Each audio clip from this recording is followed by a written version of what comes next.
আসলে এখানে মহড়া চলতেছে ফায়ার এক্সটিংগুইশার ইউজার। এখানে ফায়ার সার্ভিসের কর্মকর্তা কর্মীরা আছেন এখানে। তারা আসলে আগুন নিয়ন্ত্রণ কিভাবে করতে হয় তাৎক্ষণিকভাবে তারা আসার আগ পর্যন্ত যেন একটা হয়, সেই জন্য তারা এটার মহড়া দিচ্ছে এবং তাদেরকে একটা টিচিং দিচ্ছে। Teaching, yes, that's right. তারা যেন কোথাও অগ্নিসংযোগ হইলে সেখানে যেন দ্রুত একটা ব্যবস্থা নিতে পারে, এই জন্য কী করা হচ্ছে। That's right. And they are again that and হ্যাঁ, যেরকম বুকাটা আগে উন্না ঠিক করবো, তারপরে আগুন নিবাইব। উন্নাটা আগুন লাগলে বেচতেন তো বেচতেইনি, বেচতেন দিয়ে কি আর কাম হইব। ইয়াসিন, তুমি ট্রাই করো। এটা হচ্ছে এখানে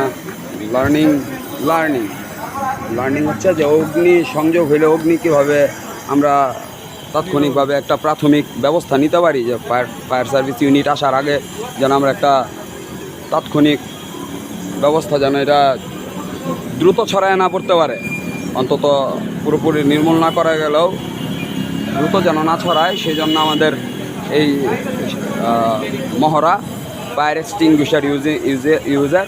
হ্যাঁ, ওইটা ইয়াস, প্রেস ইট, প্রেস।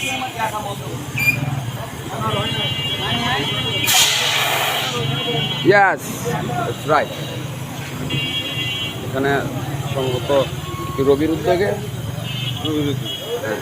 এটার উদ্যোক্তা হচ্ছেন এই ফায়ার সার্ভিসের যে ইউনিটটা তাদের মহড়া দিচ্ছেন, এটার উদ্যোক্তা রবি আজিয়াটা লিমিটেড, ময়মনসিংহ রবি সেবার পক্ষ থেকে তারা এটার আয়োজন করছে।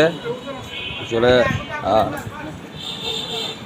এই জন্যই মূলত আসলে এটা একজন ক্যারি করবে, আরেকজন এইম করবে। এটা হচ্ছে নিয়ম, একজন ক্যারি করবে, আরেকজন এইম করবে। বা একজন যদি ওজন বেশি হয় তাহলে একজন ক্যারি করা একটা সুবিধাজনক হয়। শুধু খালি ডাইমাইরা তো আর নাই, এখানে আগুন দেন দিয়া ট্রাই ই করেন।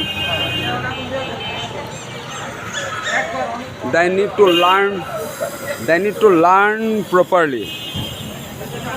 Again, fine. That's. এখানে মহড়া শেষ হয়েছে। আমরা দেখব রবির অফিসারদের আমরা দেখতে পাচ্ছি এখানে কাস্টমার সার্ভিস পয়েন্টের কাস্টমার সেবা প্রদানকারী অফিসাররা আছেন এবং ফায়ার সার্ভিসের পক্ষ থেকে আছেন ফায়ার সার্ভিসের আপনাদের কমান্ডার